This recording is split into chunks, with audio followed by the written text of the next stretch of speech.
For the past few years, Ricky Gervais, Stephen Merchant, and Carl Pilkington have been meeting regularly for a series of pointless conversations. This is one of them. Testing. Is that all right? Hello and welcome to the Ricky Gervais Show with me, Ricky Gervais, Stephen Merchant. Hello. And the little round-headed buffoon that is Carl Pilkington. All right.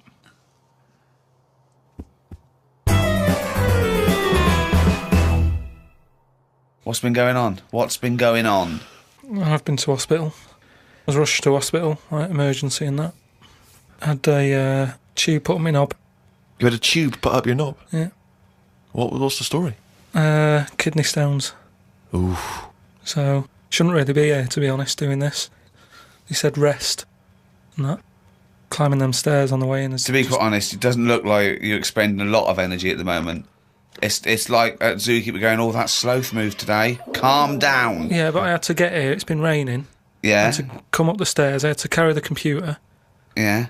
Well, that's not entirely true because your girlfriend was carrying it. I saw her outside. Yeah, but I'm just saying. And then you handed it to me and said, "Steve, carry this." Almighty. So Yeah, I know. that's already a lie. Christ almighty. Whinging. Not whinging. I'm in show business. I know loads of people that wake up every day with a sore knob, feeling like they've had their kidneys probed, and they would say they were unconscious. So they don't whinge about it. They get straight back onto it. They, a lot of them on TV now. Yeah, straight back to hosting game shows.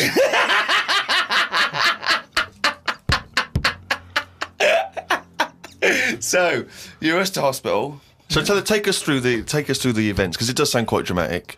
You started feeling a bit of pain, did you initially? Felt a bit of pain, and I thought, maybe I just pulled a muscle or something when I've been wrestling with Ricky and that, because you don't know what damage has been done. So I just think, it'll go in a minute, and then it didn't. It got a bit badder. It got badder, did it? So then I thought, I was crippled. I was lying on the floor in agony, looking on the internet, looking for sort of still solutions. looking at monkey news. I just put in like bellyache and stuff, and they were saying me loads of different things. What I used to do when I was a kid, I used to always just get a cold ashtray and put that on my belly, and the coldness used to get rid of the badness. Amazing. The coldness got it. Like a witch doctor. Yeah. This is like a witch doctor happens to work in a pub. It's like some sort of 5th century remedy written in mud. Yeah. Coldness doth get away with the badness. Why specifically an ashtray? Just because they sort of old cold. They're old cold. I don't know what this is. I love this idea that he had the operation and he comes round and they're talking to him and his girlfriend gets a phone call and they say, Mr. Pilkington's maybe complications. He's just talking rubbish. Yeah. She goes, oh, good. Yeah, he's back to his old self. What is it? Why specifically an ashtray? Sorry, because it's old cold. I understand it's old cold. Yeah, we understand. Everyone who's done a medical degree understands old cold, but old cold belly badness. If you want to buy that book, Old Cold Belly Badness, it's the history of abdominal surgery by Carl Pilkington. No, it just But you put it in the freezer or something first? You can do if you want, but they're normally cold anyway. It's sort of thick glass and that it holds the cold. But we don't smoke in our house, so I had to use a plate. Oh, well, that's madness. A plate's not going to work. Famously, a plate doesn't work. Oh, God, no! So you put a plate on your belly, but that didn't do any... That didn't work. So called Suzanne and said, I'm in agony here.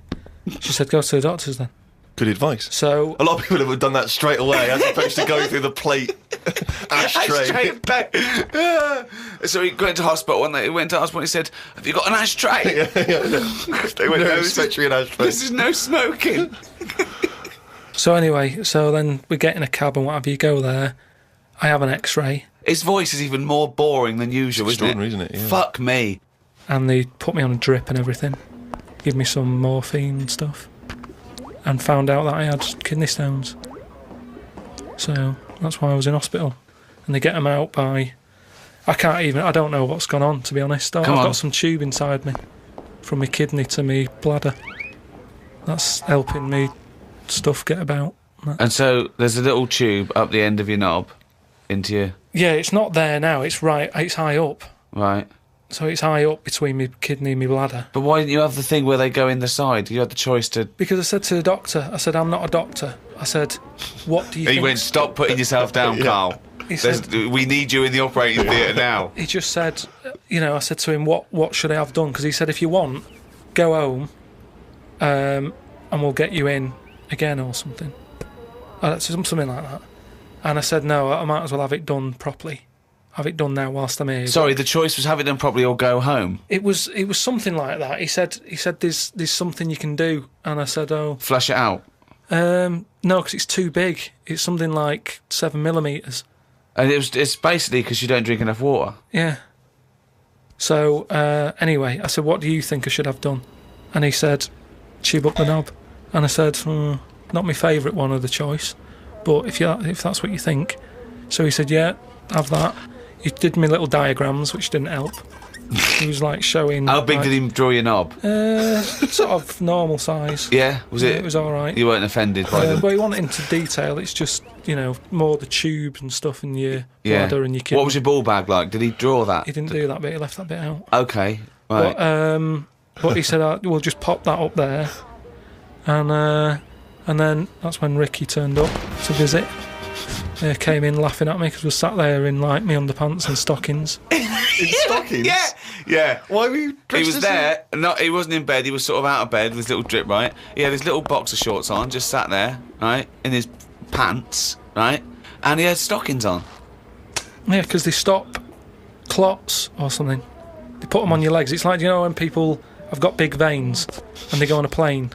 Right. Yeah. You said you're not a doctor. No, but I've seen it because Suzanne's mum did it, and she put them on ridiculously early, like 3 days before we were going away, and she'd never been away before, and everything was like over the top. Do you know what I mean? She's like, I best put them on. And so I put them on, and they I don't know what it is. It's something when you're under, your blood doesn't move about the same, right, and it can clot up in your leg. So you wear these tight tights. And I came in to cheer him up, didn't I? Yeah. Was that a nice cheery experience, him coming in? I had a headache at the time. I think I was a bit stressed out. Well, he's just a man you want at that point. Yeah. Well, it's weird how it suddenly all happened quick. And I woke up and there was an Irish woman over me going, are you all right? You all right? And I said, oh, it's stinging a bit. She said, I'll give you some more morphine. And I sort of put my head up to have a look at my tackle because I wanted to see... if it was still there? What was attached to it. Do you know what I mean? Because they said something about they might leave some string hanging out of it so they can pull the tube out. It makes you talk. So, I had a look for that. Couldn't see any of that. Yeah. But as she put the morphine in, all the muscles in your body go funny. My head just collapsed. But I'm in agony now, and... Are you in agony right now as we speak? Yeah, certain. But it does make you think now, do you know what I mean? Like, life and everything. I mean, it's weird how it's all happened in the last month, from seeing that bee sort of die. No. Well, not really. No. This is not a near-death experience. It is You had a routine operation to remove kidney stones because you don't drink enough water. No, I know, but... This is not a shark attack. Yeah, but it's all life-threatening, otherwise you wouldn't have to fill out forms, would you, saying, if everything goes wrong, Suzanne can have the house or whatever. They keep taking your heartbeats and stuff, and your blood pressure. I don't like knowing about that, I just leave it. It's happening. Don't be messing with it, stop measuring it. Stop measuring it! No, do you know what I mean? That's the same with a knob. It's that thing of like, they put that thing That's what on. the anaesthetist was doing when you were under, wasn't it? Yeah. He was comparing the diagram to the actual thing. Oh, God.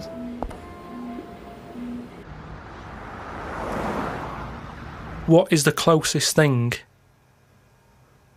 sort of living that's nothing? I don't know what you mean. What? What's like the closest, like, do you know at some point something's gone from nothing to something, hasn't it? No, I don't understand what you mean. Do you mean what is the first and lowest and most primitive and most simple form of life?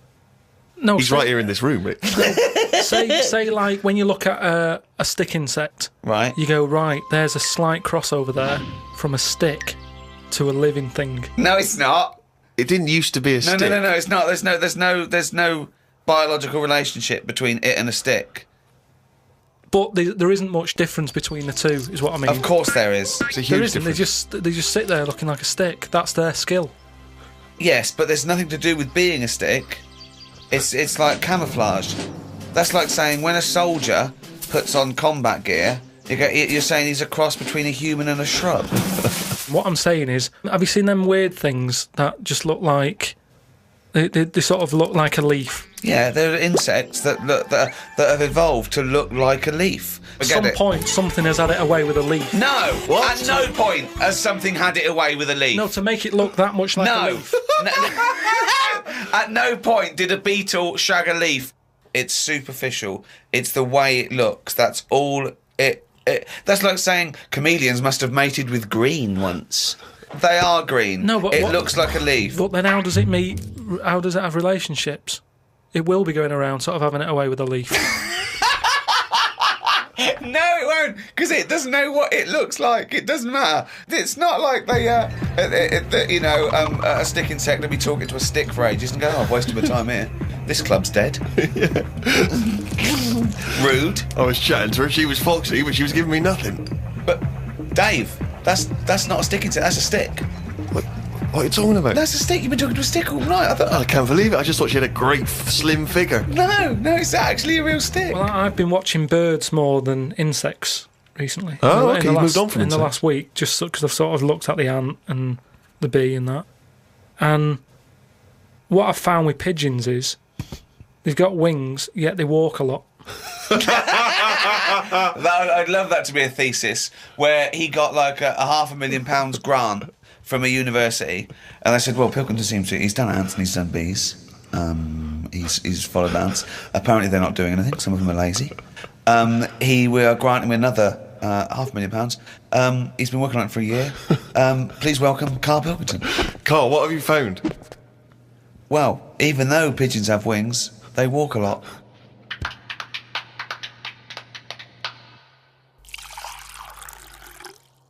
Well, I heard, and you told me this, so I know it's true. What? Do you know when I talked about replacing blood with coconut?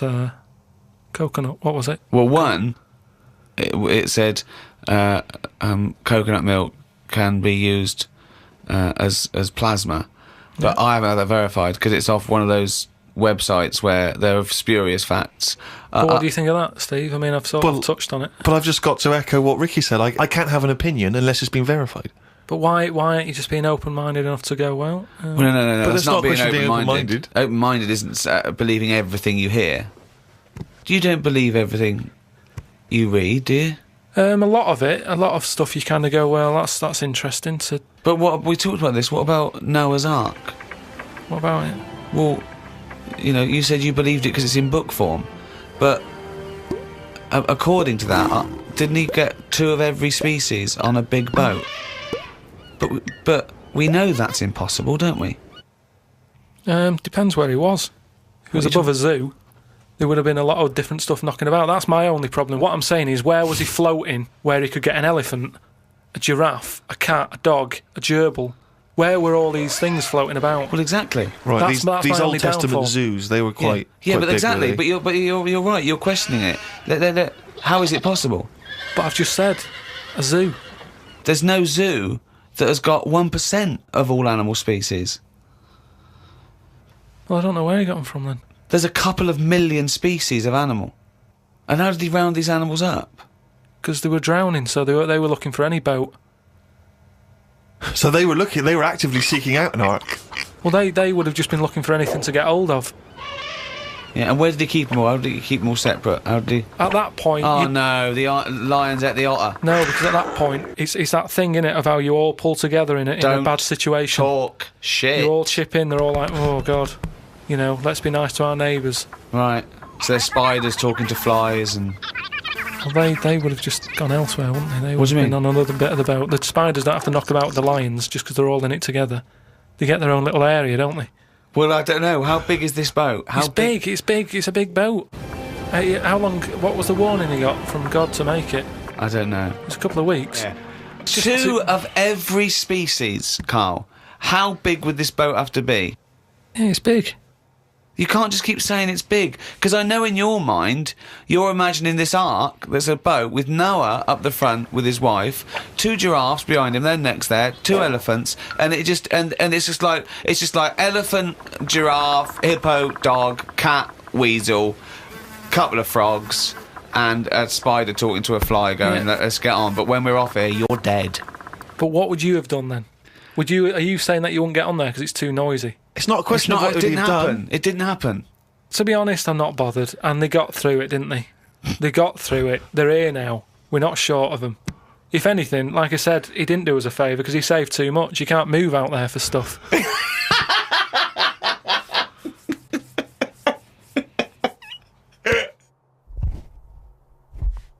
Oh, chimpanzee, nothing's raining down again.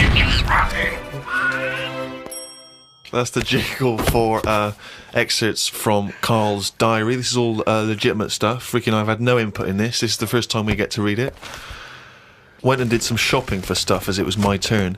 Suzanne moaned a bit because I forgot orange juice and bought some cheap toilet paper. She always buys the expensive toilet paper.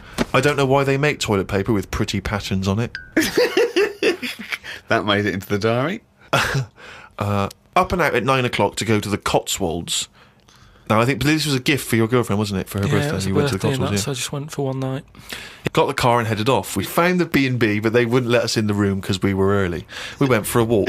There was not much around the B&B, so we had a quick walk around the car park and went back in. Happy birthday. The room was now ready. It's an all-right room. 3 biscuits, so I ate them straight away. Like a child. Like a dog. He runs in, jumps on the bed. No. Get off the bed, not on the furniture. The room overlooked the car park that we'd already been round. You're staring at that window. Remember when we went there? We'll always have the car park. Yeah. Oh, God. The room had posh coat hangers in the wardrobe with sponge on them. So I ate the sponge. Don't think they are needed. We went and booked a table for Sunday dinner. I had beef. It was nice enough, but there was a family of 13 behind us. I don't see the point in going out in large numbers. They annoyed me. One of the family asked for sorbet before his next course. He was only about 11. He thought he was it. I said to Suzanne, I've had enough and needed a kip. Watched Planet Earth on BBC One. They filmed a panda for 4 weeks and all it did was sit in its cave. It did nout. If I was Fiat, I wouldn't name one of my cars after them as it suggests it won't work or go very far. It'd be like bringing out a Ford Sloth. No one would buy it.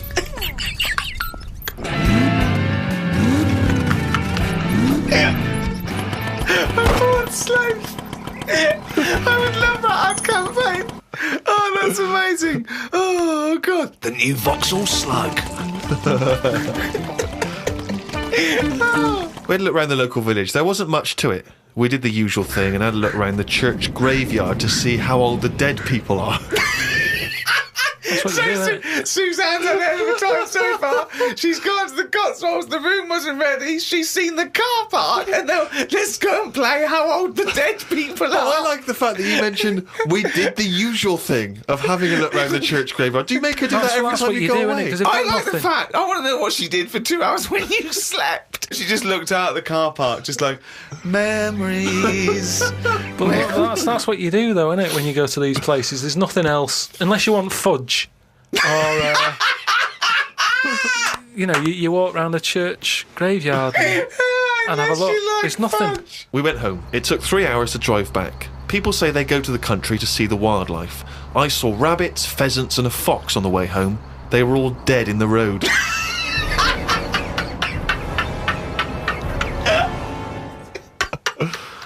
I was just intrigued to know, because Rob from Burton-on-Trent has sent this in, and he wants to know that, because he's just started seeing someone, and he wants to know what your advice, Carl, is on how to keep her happy. So what's your advice really for someone who's perhaps just started a relationship? I mean, you've been with Suzanne for what, 9 years? Ages. I think you should just do what you want, and then if they like it, then they're the right ones for you.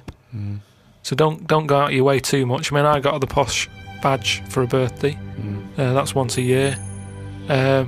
Rest of the time, it's kind of like, you know, I like weird stuff. I like watching weird stuff and all that.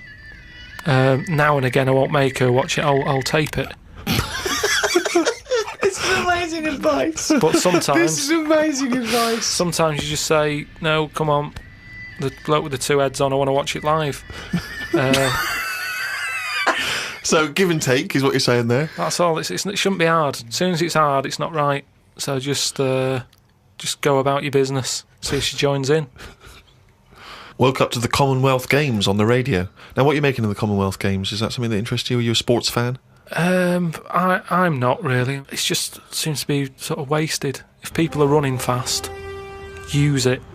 Do you know what I mean? Rather than just trying to beat your own record or someone else's, do something where you do have to run. If you're a good swimmer, be a lifeguard. Don't be messing about going up and down. I was swimming recently. I do a lot of swimming, and I've never quite mastered my front crawl. Just never quite nailed the breathing, because it's quite tricky, isn't it? You know, you've got to breathe at the right moment. And so I'm in the swimming pool in the local gym, and there's a guy bombing up and down, really doing a great forward stroke. So I waited till he came up and sort of went, excuse me, mate. I was just watching you when you were doing your front crawl. I was really impressed. Could you just watch me when I do mine and tell me if I'm going Why right? would you go to a man? I know, and that was what that was the problem. Is only as I was saying it did I realise what it sounded like. I've just been watching you swimming up and down. I was really impressed. And you're both in Speedos. Both in Speedos.